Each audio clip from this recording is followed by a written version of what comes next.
In retirement, you'll face many unexpected and unpredictable events, including bad advice, fraud, or theft.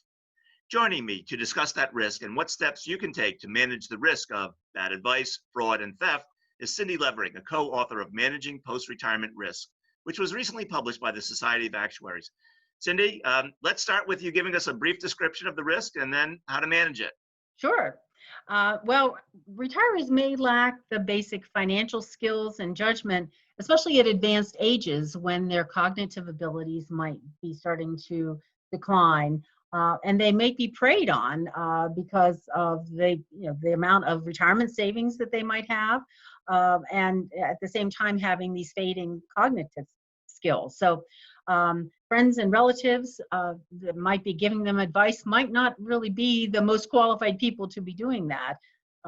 Brokers might be promoting unsuitable or expensive products, or those which promise high returns, but which turn out to be pretty risky and possibly unsound. So family members or maybe even caregivers who gain control over the retirees' finances might have not so good motives in terms of how they're managing that. And they might have access to the retirees' assets or personal belongings or their identification data, passwords, other personal information, things like that.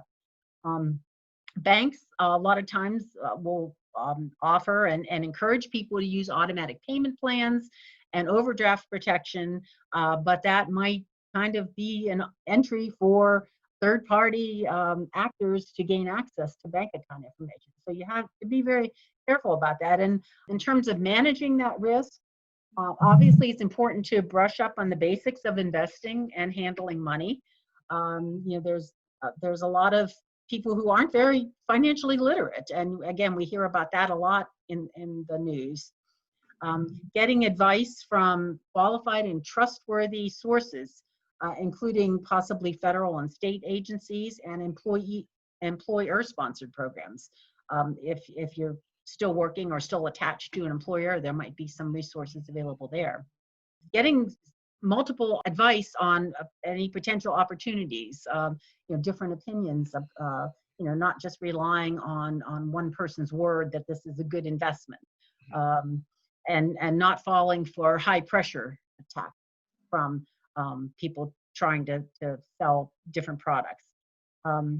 Be very cautious in giving control of your assets to any professional or in dealing with strangers personally or online. And online in particular is a potential problem. It's very important to be careful with that.